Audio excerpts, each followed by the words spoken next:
Canals کے معاملے پر مسلم league نون اور پیپلز پارٹی آمنے سامنے۔ سینئر وزیر سندھ شرجیل میمن کہتے ہیں گردنیں کٹوا دیں گے، سندھ کے خلاف کوئی فیصلہ قبول نہیں کریں گے، کسی صورت نئی کینالز نہیں بننے دیں گے۔ بلاول بھٹو شہباز نہیں عوام کے ساتھ ہیں۔ 18 اپریل کو حیدرآباد میں پہلا جلسہ کرنے جا رہے ہیں۔ آئین میں کہاں لکھا ہے کہ صدر منظوری دیں گے؟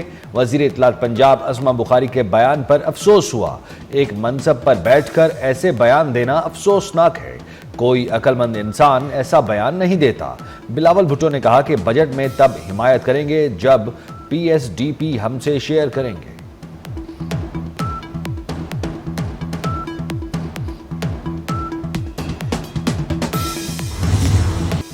کینالز پر صدر کی منظوری زبانی نہیں دستاویزی ہے۔ وزیر اطلاعات پنجاب اسما بخاری کا نئی کینالز معاملے پر دعویٰ، کہا نہروں کے معاملے پر سندھ کی سیاست تکلیف دہ ہے۔ پیپلز پارٹی اتحادی جماعت ہے، ہماری ان سے کوئی لڑائی نہیں، کبھی کبھی لفظی گولہ باری ہوتی رہتی ہے۔ بلاول بھٹو کو وفاقی حکومت کے ساتھ بیٹھ کر اپنا موقف پیش کرنا چاہیے۔ مزید کہا علی امین گنڈاپور کی سڑکوں پر نکلنے کی دھمکی کوئی نئی نہیں، بجلی کی قیمتوں میں کمی کچھ لوگوں کے لیے ریلیف کے بجائے تکلیف کا باعث بنی۔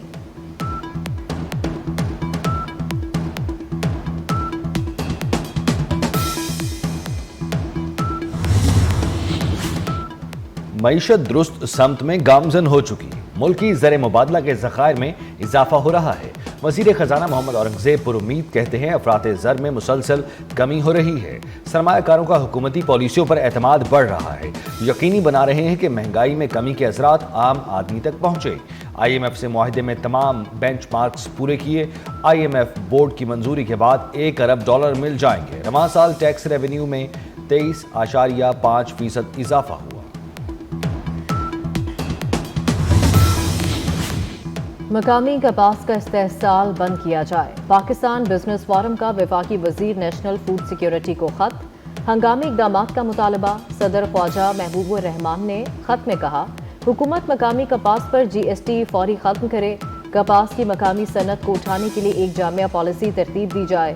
اس وقت کپاس کے کاشتکار کو غلط پالیسیوں نے باندھا ہوا ہے، مقامی پیداوار سے ہمیں کم از کم سالانہ 1.50 کروڑ گانٹھوں کا ٹارگٹ پورا کرنا ہے۔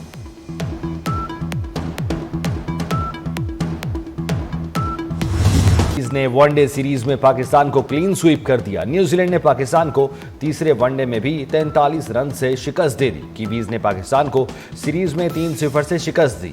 265 رنز کے ہدف کے تعاقب میں پاکستانی ٹیم 221 رنز بنا سکی۔ بابر اعظم نے 50 رنز بنائے، محمد رضوان 37، عبداللہ شفیق 33 رنز بنا کر آؤٹ ہوئے، سلمان آغا 11، عثمان خان 12، فہیم اشرف 3 رنز بنا کر آؤٹ ہوئے۔ پاک New Zealand one day series, Pakistan کے کھلاڑی امام الحق جبڑے پر بال لگنے سے شدید زخمی، ٹیسٹ پاس نہیں کر سکے۔ امام الحق کو فوری ہسپتال منتقل کر دیا گیا۔ اگلے 48 سے 72 گھنٹے قومی ٹیم کا میڈیکل سٹاف خود دیکھ بھال کرے گا۔ پاکستان ٹیم کی کل شام وطن واپسی شیڈیول، امام الحق بھی ممکنہ طور پر ٹیم کے ہمراہ سفر کریں گے۔ ہمارے لیے یہ سیریز مشکل تھی، مثبت چیز یہ ہوئی کہ بابر اعظم نے سیریز میں اچھے رنز کیے۔ تیسرے ون ڈے میچ میں شکست کے بعد گفتگو کرتے ہوئے کپتان محمد رضوان نے کہا نیوزی لینڈ کو تمام کریڈٹ دوں گا، وہ ہر شعبے میں ہم سے اچھا کھیلے۔ نیوزی لینڈ نے ایشین کنڈیشنز میں بھی اچھا پرفارم کیا تھا اور اس سیریز میں بھی اچھی کرکٹ کھیلی۔ پاکستان نیوزی لینڈ میچ کے دوران غیر ملکی شائقین کی جانب سے قومی پلیئرز کو برا بھلا کہنے پر ٹیم انتظامیہ کی مذمت۔ غیر ملکی شائقین کرکٹ نے کرکٹرز کو مخاطب کر کے نازیبا الفاظ ادا کیے۔